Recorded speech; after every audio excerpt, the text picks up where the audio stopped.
हुँ। जिस शाम का समय हो चुका है, सूर्य ढलने को आ चुका है और हम जिस जगह पे खड़े हैं ये ग्राम हष्टी के खेड़ा, जो ये है, ये खेड़ा जो पूरा खेड़ा है ये चमिया खेड़ा है। और यहाँ पर जो ये मैं आपको दिखा रहा हूँ दूर दूर तक, मैं अपने कैमरा मैन से बोलूँगा कि ये पूरे जो ये बागान है ये कीवी का बागान है। और ये हमारे गांव के ही वेल एजुकेटेड श्रीमान श्रीचंद जी ने लगाया है। इन्होंने 1 वर्ष पूर्व ये लगाया था कीवी का बागान। आप देख सकते हो कि उनके पेड़ इतने बड़े बड़े हो चुके हैं। इस बार इन्होंने फसल भी दी है। ये बहुत दूर तक एक बहुत ही अच्छा ये बागान का इन्होंने उदाहरण सबके सामने रखा है। आप देख सकते हैं कि एक वेल एजुकेटेड होने के बाद किस प्रकार से उनको बागवानी से प्रेम है और उन्होंने बड़ा ही टेक्निकल तरीके से इस बागान को डेवलप किया है। आप देख सकते हो ये उसकी सपोर्टिंग जो है, कीवी का जो सपोर्टिंग है वो सारा इसके ऊपर जा रहा है। जो वेट जाएगा यहाँ से फल सीधा किसान इसके नीचे जाएगा और इसके नीचे से किसान फल तोड़ेगा और अपने जो उसके साथ जिसमें पैक करना है डायरेक्टली उसमें पैक करेगा। मेरी लास्ट टाइम उनसे जब बात हुई उन्होंने कहा कि ये यहाँ पर इसका स्कोप काफ़ी अच्छा है, क्योंकि ये पहला ऐसा बागान है हमारे क्षेत्र में, पूरे इस क्षेत्र में, जो कि इस हाइट पे इस लेवल पे लगाया गया है। और ये वहाँ तक से लेकर वहाँ तक ये बहुत ही बड़ा अब की कीवी का जो बागान है वो भी लगाएं। और यहाँ पर स्कोप बहुत ज़्यादा है, लोगों के पास बहुत अच्छी ज़मीनें हैं और यहाँ की जो बायोडाइवर्सिटी है वो ये दिखाता है कि जब ये इसकी पैदावार जो दिखाई दे रही है, यहाँ की बायोडाइवर्सिटी इसके अनुकूल है। और इसमें उत्तराखंड सरकार ने भी कदम उठाया है कि किसानों को हॉर्टिकल्चर से जोड़ा जाए। उसका एक बहुत ही बेहतर उदाहरण हमारे गांव के जो श्रीमान श्रीचंद जी है उन्होंने दिखाया है लोगों को कि किस प्रकार से इन क्षेत्रों में भी कीवी की पैदावार हो सकती है।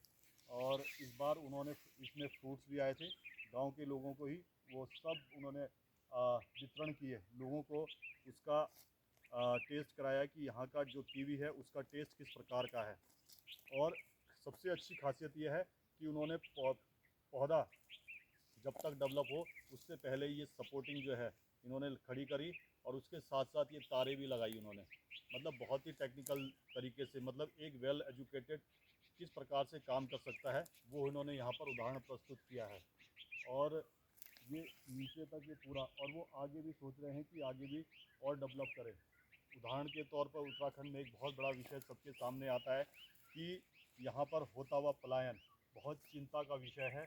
और तमाम विषयों में ये सरकार के सामने, आम जनमानस के सामने चर्चाओं में रहता है कि उत्तराखंड जो इतना समृद्ध है, जिसके पास अपने पानी के रिसोर्सेज है, जिसके पास अपनी एक इतनी अच्छी बायोडाइवर्सिटी है, उसके बाद भी लोग क्यों अपलायन कर रहे हैं। मानना यह है कि लोग शिक्षा के लिए, नौकरियों के लिए, इन चीज़ों के लिए प्लान करते हैं। मगर शिक्षा का मतलब ये नहीं है कि आप शिक्षा करने के बाद रिवर्स प्लान ना करें। शिक्षा का मतलब एक अंधकार आपके जीवन में होता है, उस अंधकार से प्रकाश की ओर जाना होता है। उसके बाद जिस प्रकार का उदाहरण श्रीचंद जी ने दिखाया है कि कैसे अपने पहाड़ को कैसे बचाया जा सकता है, कैसे यहाँ पर रिवर्स प्लान किया जा सकता है, कैसे यहाँ की ज़मीनों का सदुपयोग किया जा सकता है, वो सब आप यहाँ एक उदाहरण के तौर पर देख सकते हो। कीवी जो कि एक बहुत ही महंगा फल है और खाने में बहुत अच्छा फल है। और कीवी की खाती है, ना इसको बंदर खाता है ना इसको अन्य जानवर खाता है। मतलब कि ये पूर्ण रूप से सुरक्षित फल है।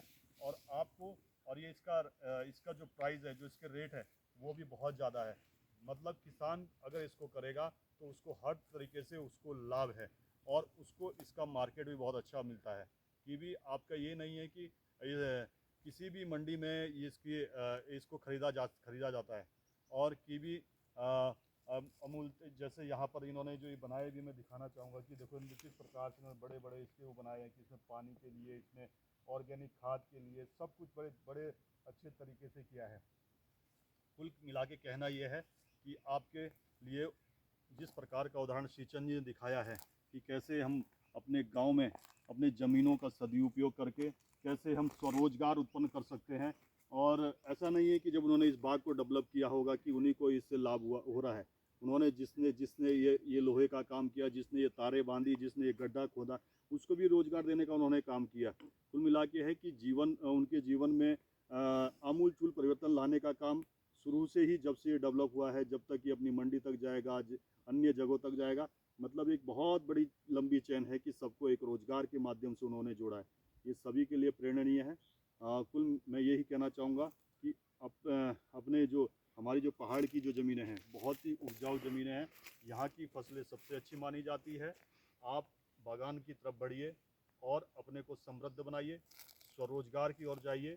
सरकार आपके लिए बहुत बड़े बड़े माध्यमों से उद्यान में विकल्प तलाश रही है और कई कई जगह सपोर्ट भी कर रही है। मैं चाहूँगा कि सभी लोग एक बार इस बागान में आदरणीय जो श्रीचंद सिंह तोमर जी है, उनसे भी वो नॉलेज ले सकते हैं कि कैसे आपने इसके लिए प्रेरित हुए, कैसे आपने बाग को डेवलप किया, कैसे आपको यही समझ में आया कि मुझे की भी ही करना है। अमूलतः को हमारे जौनसार बाबर हिमाचल में देखा जाता है कि हम ज़्यादातर सेब की बागान की तरफ जाते हैं, जबकि सेब जो हमारा जो पौधा है उसमें उसे बच्चे की तरह पालना पड़ता है, उसमें बहुत मेहनत है, उसमें बहुत ज़्यादा खर्चा आता है। और कीवी में अगर तुलना की जाए, उन दोनों का आकलन किया जाए, तो मुझे लगता है कि नगण्य इसमें मेहनत है और लाभ उससे बहुत ज़्यादा है। तो कुल मिला एक बार आप उनसे मिलना चाहेंगे तो वो आपको यहाँ मुझे लगता है कि हमेशा वो इसी क्षेत्र में रहते हैं और बागानी की तरफ अपने काम में लगे रहते हैं। आप उनसे आके उनसे जान सकते हैं कि कैसे उन्होंने इस ओर बढ़ा। मैं इधर से गुजर रहा था तो मुझे ये लगा कि एक बार इसके बारे में थोड़ा सा मैं आप लोगों तक शेयर करूं अपने तमाम सोशल मीडिया के माध्यम से।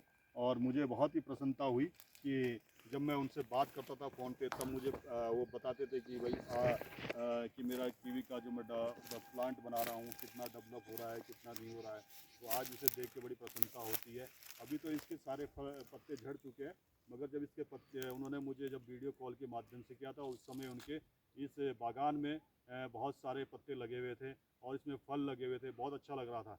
और मैं कोशिश करूँगा कि अगली बार जब मैं गांव में आऊँगा तो उस समय फल भी हो, इस पे पत्ते भी हो, तब मैं आपको वो पूरा वीडियो आप तक शेयर करूँगा। धन्यवाद।